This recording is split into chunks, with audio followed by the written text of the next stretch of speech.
Good evening, and welcome to the Indie Voice Show, where artists can listen, learn, and grow with knowledge empowering success. And now, here is your host, singer, songwriter, entrepreneur, Miss Wendy Hicks.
welcome to Indie Voice. I am your host, Wendy Hicks, and my special guest, co-host, and friend is Eva Bittersweet. Hey, Eva! Now, see, this is not Eva's first time here. You know, I have to have her keep coming back because she's doing so many things. Oh, I'm so excited. So Eva's here today to talk about her upcoming release, her soon-to-be released project, which is Locked on 7, Rebirth to Nirvana. I was saying Nirvana. Nirvana, yes. So we're going to talk about what this process was like for you because this is your second project. Mm-hmm. Yes, and we're going to talk about like some of the challenges that you face. Some of the, well, of course, the victories are the finished product. Which I'm so excited because I've seen the growth, especially like in like the production and like your videos. You're, you know, doing what you're supposed to do to get yourself out there. It ain't easy. So, so we're going to talk about that and, you know, try to share some experiences to help folks that might be getting ready to embark on a project or, you know, or in the middle of one, you know, just to know that, you know, don't get discouraged because it's all a part of the process. It is. It really is. So, but before we get into those questions, let's talk about the video that we just watched, I Feel Free. Yes. That's one of the tunes on your upcoming project. Yes, it's the first cut on the project, and I worked with Brian Christopher and Dawood Saeed. Shout out to B. Chris. I mean, Dawood. Yeah. They really made that dream come true because I've been humming that song forever, and I couldn't find anyone to create the music because I don't play an instrument. So Brian Christopher, thank you very much for introducing us. He was able to, you know, interpret what I was humming, and we worked on it and got the skeleton down, and then we met up with the genius, Mr. Dawood Saeed, and he made it come alive. Wow, that's really special because, you know, because the last project you did, you know, went through and already the beats were already done for you, and you just wrote around the music. Right. I still did that with this project as well. I Feel Free is the only organic one. That's my beat, our beat. That one's organic, and I'm so proud of that one. I was going to say, that's got to be a special one for you. That's very special. And, of course, Mecca, shout out Mecca. He did the video for me. So, oh, did he? Yeah, we just did it a little, you know, made it as organic as the song was. So we just shot that one. Did a great job. Yeah, I think he did. Huh. Does he lease himself out? I might need some help, Mecca. He's in the UK right now. Yes, I don't know if he's tuned in, but if you are, hello. Yes, I'm missing the wedding. Sorry. You stayed just to be with me? Just to be with you. Oh, I feel so special. And that 9 to 5. So, yeah. That's pretty exciting. Yeah. So the last time we saw each other was in LA, right? Yeah. Gosh. That was fun. That was fun. You know, we went to ASCAP together, and that was really a great experience. Yeah. So were you able to utilize any of the resources or information that you gained from ASCAP for this project at all? I would say that it made me determined because it's so easy to lose focus and get discouraged in this journey. You know, we all love to sing and to create and all of that, but it is very difficult, especially if you don't have a corporation backing you. Right. So, you know, it's easy to get discouraged. So if anything, it encouraged me because it was all about I create music, remember? And so it did that. You have to follow up with the contacts that you meet. You have to follow up and just keep on, be a pest, you know. I kind of dropped on that, but I intend to pick that right back up. I'll be a pest. Well, you want to make sure people remember you. Yeah.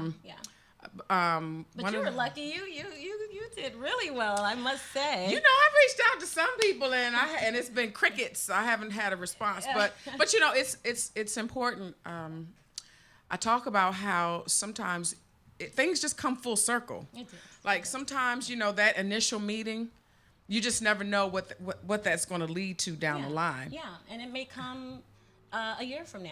You know what I mean? You just have to keep that contact and let them see your email pop up or your Instagram or whatever, whatever you exchanged as communication.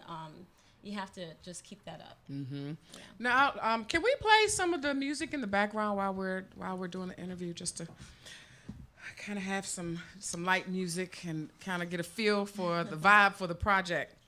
So I noticed on Instagram, I'm talking about how important it is to leverage social media.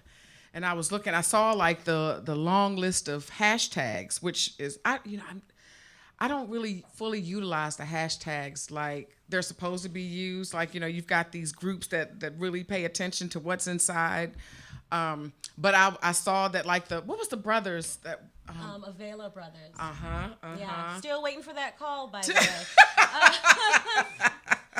That's one of the people I'm pestering. Right. Oh, they didn't like your video, or? I don't think they saw I don't know if they saw the video, but he said to give him a call and everything. But like you said, crickets. He's working with Kendrick Lamar, so Eva, Kendrick, I don't know. Still waiting for the call though. But I'm gonna kind of get sidetracked for a second. I was sometimes late at night, I just browse on YouTube, and I can't think it's something Boyle.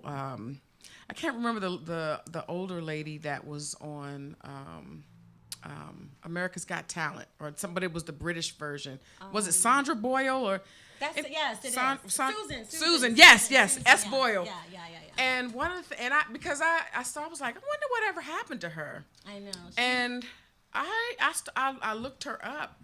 And it was really interesting, her story. Of course, we all know that we saw her on America's Got Talent, and here she was like 40-something back then, and and people were shocked, looking at her appearance. And when she opened her mouth, they were just blown away by her music. And what I found out when I was, researching was that like ever since then, she's put out a CD every year. And she's been very successful, making millions. And it just made me think about, again, how this is just an opportune time for us, because now as independent artists, it really doesn't matter how old you are. I know one of the things that we talked about when we went to ASCAP was, it's like we've got this young generation of artists that are coming through, and they have the advantage of time, maybe. Yeah. But, I mean, age is definitely not a distractor now. So you can do your thing. It's not. It does matter. Turn it down just a little bit. Just a little. It does. You're right. And we talked about that, like you said, at ASCAP. It is a factor. I'm not going to sugarcoat that. But there is a market for everyone. Yes. You just have to find your market. And that's the challenge. Once you find your market, then you have to just put it out for them. And that's what Susan did. She's not singing hip hop. She's singing things like opera or something. It's more of that light rock kind of, Barbara Streisand-y kind of classical. Okay. Yeah. So, not your traditional classical, but but she found her genre. That's really good. Okay, so now let's talk about Locked on 7. So what's the concept behind Locked on 7? The song itself, or how did the idea come about? Okay, well, when you're really focused on something, and actually 7 has so many different meanings. There's biblical meanings, there's mystical meanings to the number 7, and all of that plays into it. I really was focused on being locked on something that's meaningful to you, and pursuing that. Of course, my music tends to sway in a sexual, erotic kind of way, and so I played with that. But Locked on 7 is just basically being focused on what you want. Okay, I like that, and I like how you're marketing it. So I really Thank do. you. I'm like, and we'll see. I'm going to show some of the videos during the commercial breaks, like who is Locked on 7. I like that. Yeah. And then as far as Rebirth to Nirvana. Yeah, Nirvana. Nirvana. Why do I keep I guess saying you can that? say Nirvana. I don't know. I don't know. Okay. So what is the meaning behind that? Again, I was going through some changes, you know, with the second projects. I'm growing. I'm hoping that it'll show in this project. But basically, it was just waking up and putting all the negativity behind you and just birthing, giving yourself a birth of possibilities, you know, and just living your own life. And what do they say? Living your best life. Yes. So basically, that's what it is. So, and just taking it all the way to the top, as far as you can go, because there are enough people to give you negative stuff. You don't need to be one of those people. Absolutely. I like that. And it's important to have a story. Yeah. So it is a house. It has a house beat to it. So we're working on a video to make it a little fun. We'll see what happens. Hopefully, it'll be ready for the show. But yeah. Well, let's see. What you released one video last week. Yes. The video, and what was the title of the video? Leave Me. Okay.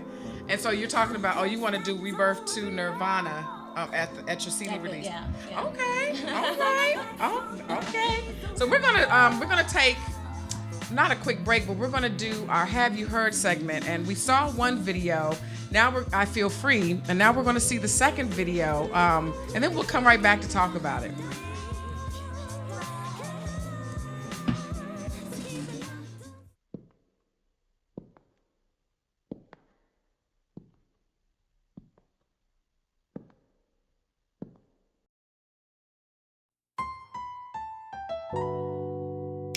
Yeah, I'm feeling kind of blue today. You see, me and my man, we've been through a lot. It doesn't matter who did what or how it all got started. We're supposed to be together. But he just don't see it that way right now. Talking about it's over. Ain't shit over. No, we gonna work this thing out. You see, I put in the time and he promised me forever. And forever, that's what I invested in. When I cooked his meals and washed his dirty ass drawers, giving up my goodies up and down and sideways all week from Monday to Sunday. Nah, I didn't complain. Even though I worked while he went to school and I stayed at home when Netflix wasn't cool. And I took a backseat to his dream, and somewhere I got lost in between the sex, the lies, the promises that expired, and empty apologies. And baby,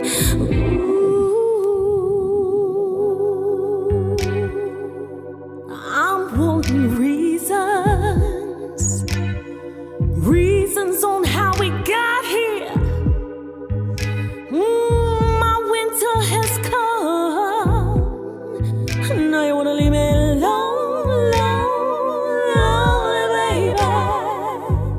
I'm not competing for something that I can't see. I've been here by your side from the very beginning, and you don't want me to beg, baby. But ooh, it's not my weakness that's got me holding on like a school kid. You just got this power over me, makes me drown, baby. No, I can't swim, no.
gonna bow out?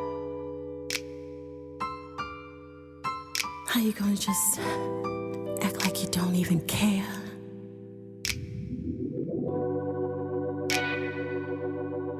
None of these reasons, none of them sound fair, baby. After all we've been through, you wanna go? Then go. Wow. See, I hope you guys on Facebook Live had a chance to tune in and watch the video. But yes, okay, so where do we begin after that? I mean, one, as I was saying during the break, I can't wait to see that live. I'm like, man, that's going to be hot. Yeah. I am wondering how that's going to work out. So, like, when you wrote that, I mean, did you hear the music and it just took you there? You said you wanted to write a begging song, but I mean, did you say, okay, that's the begging song? That was definitely how it happened. I mean, you have to listen to hundreds and hundreds of beats, and some of them speak to you immediately. Right. And so I heard this, and I knew exactly what I wanted to do with it. So started writing. Oh, right. Now, did you know, or did you hear that guitar solo when you heard the That's song? what sold me on the beats. It was that solo, and I'm hoping we can, make it even more, gut wrenching at the performance. But I love that beat. I mean, it's just so. It is nice. It really, like, you can feel it. Yeah. And you can feel it singing that leave me. But then she says, "Go ahead and go then." Yeah. Like, all right, you don't want. I ain't gonna try to make you stay. Shoot, if he don't stay after all that. I know, right? But it's followed up on the CD. It's followed up by a song called "Sugar." And I think I have a clip of that floating around. And basically, she's got herself together, and she's now telling him, you do need to go. So. Okay. Yeah. I cannot wait. The CD release, I called it a gala because, I saw on some of the ads, you've got like a fashion designer that'll be there. Yes. Omac Designs. Yes. She actually just showed at New York Fashion Week, and she was invited back for a private event by the mayor. She's going to be showing some of her pieces during one of the songs, and and she also has a makeup line. Plug that for her. She'll be showing that.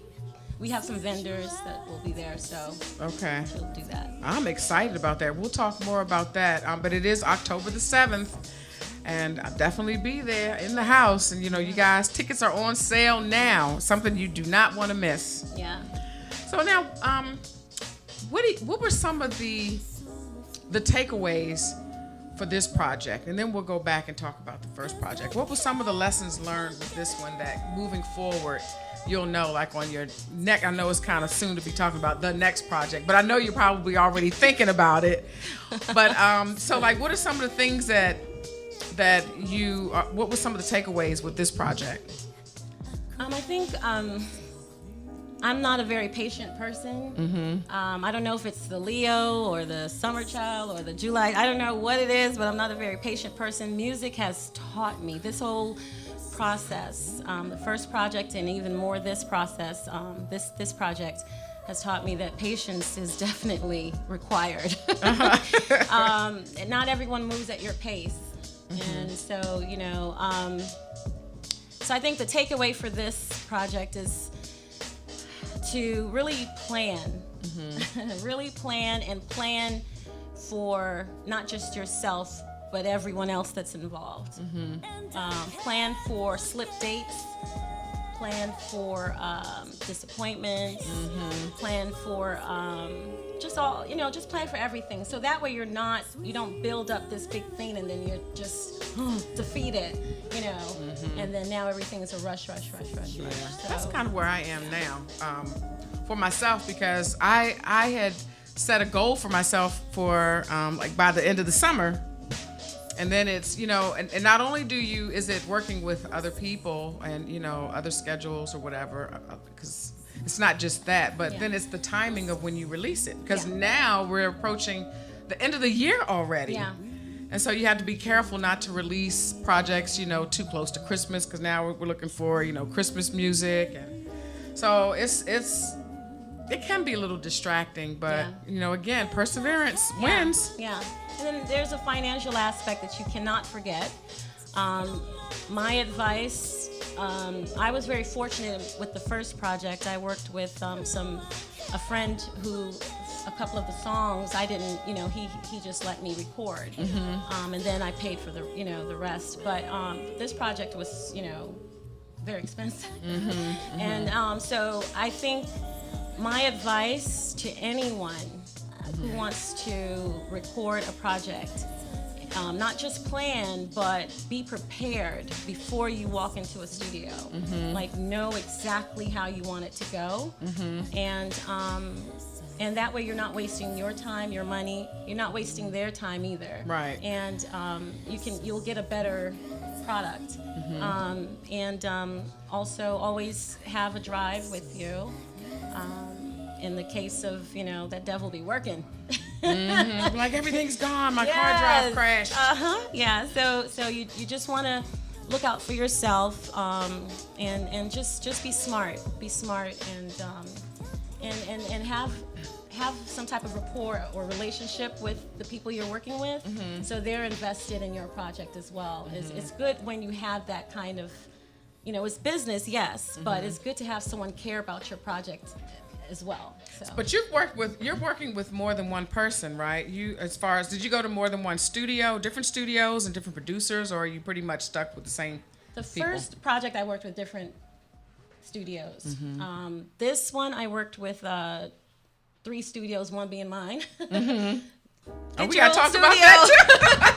Yes. Yeah, I want to talk to you about that. Yes. Yeah, I worked with Dawood, of course, in his studio in Baltimore, and then I worked with Ron Cooper, Insight Productions. Shout out, Ron. He is the bad bass player, and he started his own studio, and he has great equipment. And I worked with Common Interest, was one of the engineers. He came in the last time I was here. Common Interest, Sharif, Theo, and Polite. I mean, there were different engineers, but it was at Insight Studios that we did that. And then, like I said, my studio, we did the Nigerian song that I did. We recorded that in my studio. Oh, okay. All right. And so you mentioned be as prepared as you possibly can, and that's a very valuable tip when you go in to record. So what were some of the things that you did to prepare yourself? Well, writing the song, one thing, but actually going through it, and it's subject to change. I always write that on my lyric sheets, that it's subject to change when you get into a studio. It's how you feel, is how it's going to go.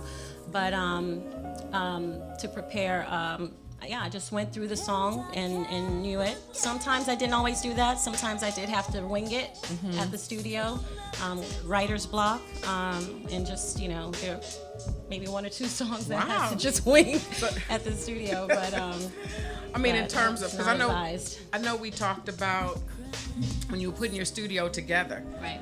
I know for me, see, I don't know. I'm very intimidated, and it's interesting. There are quite a few people that are intimidated going into the studio. It's easier for me to perform in front of a live audience than to sit there in this booth in front of this, and it's just me against this mic. And I just feel, I don't know. It's hard for it to come natural for me. So I know for my studio, it's more for me to do like the reference tracks. So do you do reference tracks and like just lay like your own rough vocals at home and just play them back over and over, or do you listen to just the music and sing it while you're like driving, or? Yeah, when I'm walking my dog, because sometimes I think of things as I'm walking my dog or going to work or going up the elevator, whatever, and I record it. But to prepare for the studio, I need to. You taught me that, actually, and is it Kurt? Kurt, sorry. Kurt, yeah. Sorry, Shout out to Kurt. Shout out to Kurt. Kurt helped me a lot in picking the equipment that I got, but I have not mastered it. So the advice that I'm giving to other people is because that's the advice I'm giving to myself, to have your own studio so you can do the scratch vocals, and that prepares you better to go into a studio, and it saves you money. But to prepare, I just advise that. Just, go over your song and know kind of what you want to do. Just write down everything. And then when you go in there, run it through. And then take that home, listen to it, do your edits, and then take it back. So now with Leave Me, so how did you mentally prepare for that, when you, especially with the oohs and the ahs and the groans and the pain? How did you, did you have to kind of go to some place, like some, maybe a past relationship, or was it just you're a good actress and you could just take yourself to that place? No, I'm old enough to know that hearts get broken, and I have friends who have, and I watch a lot of reality TV, but I've always wanted to write a begging song, and I've always, being a Leo, you have that proud exterior. I'm not gonna beg no man. Da, da, da, da. Right. But I know how it would feel. You know what I mean? So I guess. I don't know. I knew what I wanted to do. I've heard this. I've seen, and I'm sure it would feel that way. Sometimes you think you want, you think you can do without a person, and then you really can't. No. But there are some people who really need.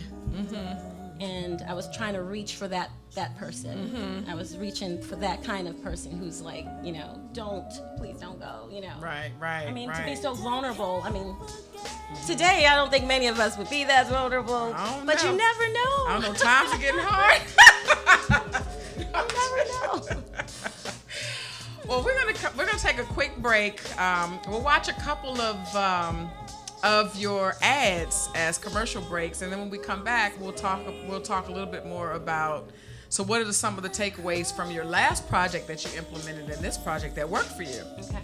All right, so we'll be right back after a few short minutes, and then we'll address that question.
Hey, what's up, y'all? This is Michael Rainey Jr. Y'all probably know me as Tariq. But I want y'all to all go support my girl, Eva Bittersweet, at the Great Room, October 7th at 7 p.m. Better see all of y'all there.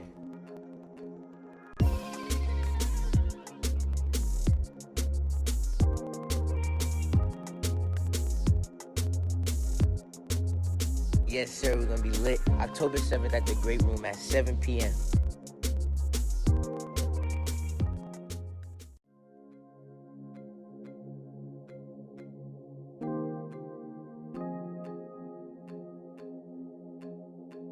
Hey, what's up, y'all? This is Michael.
What song is that? Go song.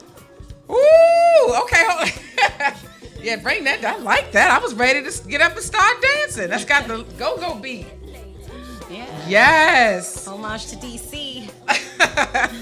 Okay, so before we left for break, I said I would come back and ask this question. Turn that down just a little bit more, because I'm so busy wanting to hear that song. So what was your takeaway from the first project? You was like, okay, next time going out, I'm not doing this, or I'm doing this for this second project.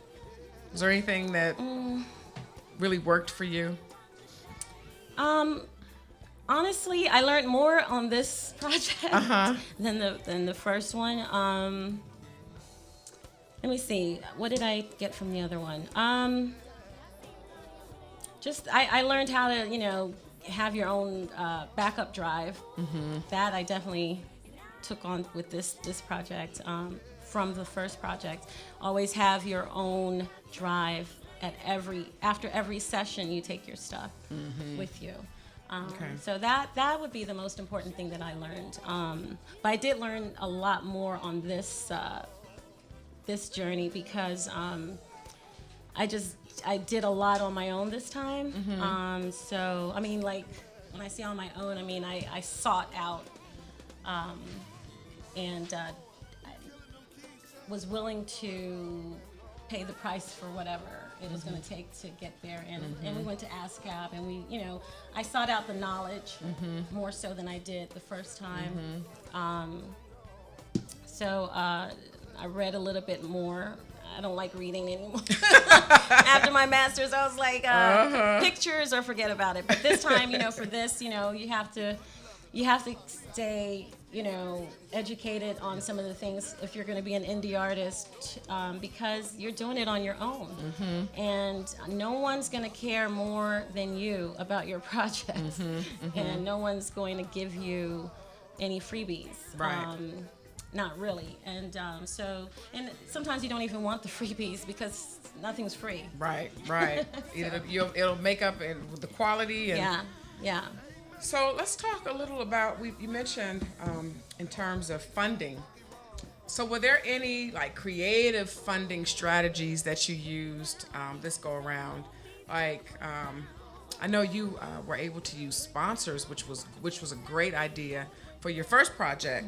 I mean, did you have, or did you do like what is it, like online, the any of the, what is it? Well, I can't even think of what it's called right now. Yes, like those GoFundMe pages, or I was tempted to do it. I don't know. I think the GoFundMe is kind of I don't know. It's kind of for folks who are really medically in need, I think. I don't want to go. I don't want to wish you. I didn't want to eat bad karma. So I've seen. You're right, though. I've seen other people. Some artists. You have the sad stories, and people want to help. Yeah. They tug at your heartstrings. Yeah. But I think there is an audience. I've never tried it, but I have interviewed at least one person where it was very successful. So maybe it just depends on your fan base. Yeah, and it's not the GoFundMe I feel that way about, but there's another type of fund sharing thing that someone told me about. I didn't try it. Maybe I should have, because sister's broke right now. But I did not really press for funding on this project per se, but for the show, it was more so for the show. Even last time, it was more so for the event to help fund that. And I did get some help to help with this show, because it's gonna be like, so I did do that. But for the project itself, it's really out of pocket. So. And I've read. That's a good idea to use the fund sharing. I'll try and remember the name of it and email it to you. Someone told me about it. Yeah. Yes. I mean, it's a, some people are kind of prideful, and me one. I used to think that people don't want to help, But really, if you don't put it out there, Yeah, you'll you'd be never know. surprised at the Yeah. people that really do Yeah. want to help and support. So I kind of wish I did because I'm Nigerian. In our community, we really do help one another. Yeah. And like you said, the pride and everything. But for the event, I did reach out. But I think that is a good idea. I mean, you never know unless you ask. And of course, Mecca's been amazing. He always supports everything I do. So I'm very lucky there. But I would advise looking at some type of fund sharing because it gets so expensive, and you should not have to lose your house for a dream. Right. You know what I mean? So, or do you think? Well, some people say, okay, if you have to stretch the time, stretch it out. Like a strategy is to just like a phased approach, either releasing singles like every other month or whatever instead of a full-blown project, or just stretch it out. That's a good idea. That's a good idea. Someone like me, I'm very greedy impatient. and very impatient. So I did 18. So you did 18. What songs? Yeah. You have 8. No, how many on the project? 18. Oh my gosh. Oh, I can't wait. Ron had to pull me back. Oh we my had goodness. to stop. But one song is a remix. So, Wow, 18. Okay, I cannot wait to hear this project. All right, so we're going to take a quick break and come back, and we're going to hear you sing one of the songs off your track, I Can't Forget. Okay. So when we come back from the break, the next face and voice that you see and hear will be Eva Bittersweet. Come on back. All right.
Okay, this song is called I Can't Forget. It's a single, and then we remixed it with a gentleman by the name of Zach Chambers. So that's on the bonus track. This song is the single,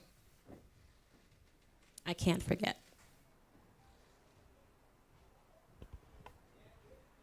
Shout out to Capital O Beats.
one does to reminisce of happy days and nights, and when my smile were the other's friend. How could I forget when your melody moves me? Sweet soliloquy, it grooves me. Sweet serenity soothes me. I cry softly. I cry softly. I cry softly. And I can't forget your melody moves me. Sweet soliloquy grooves me. I cry softly.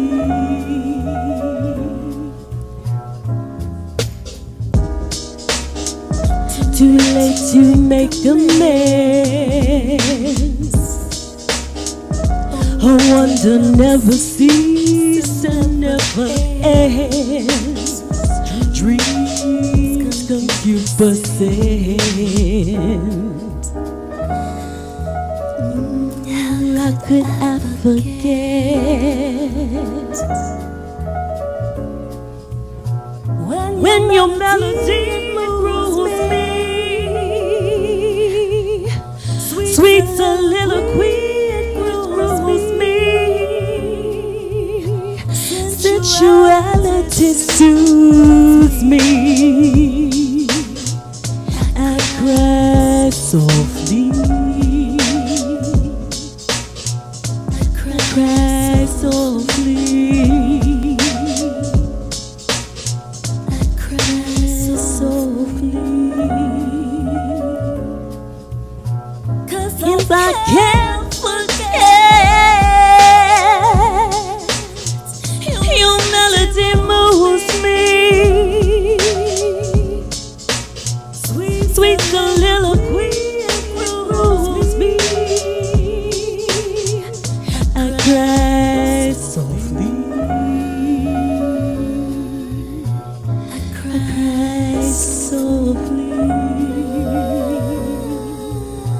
I cry softly.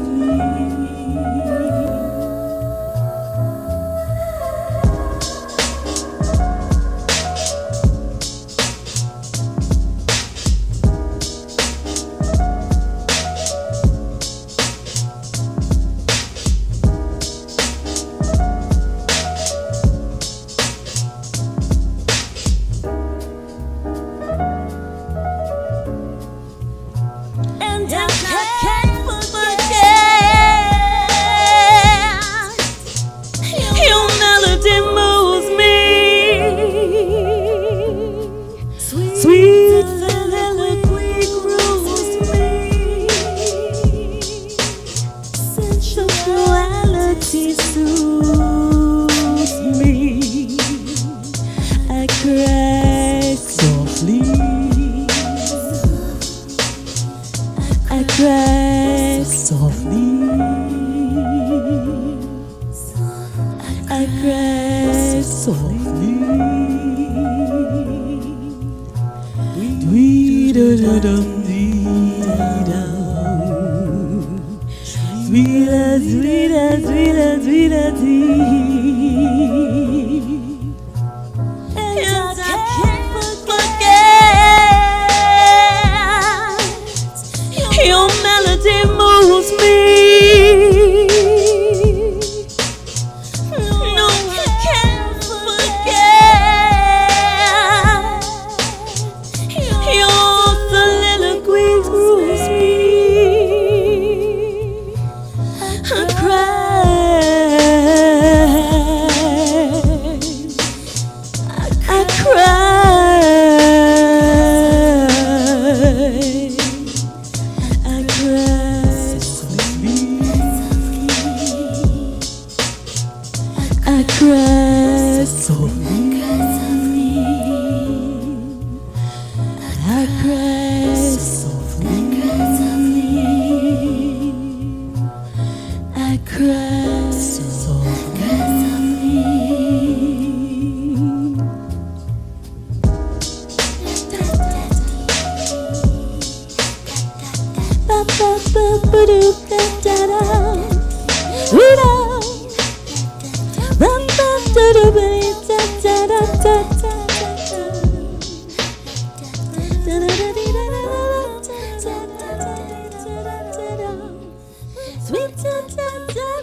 my volume is on.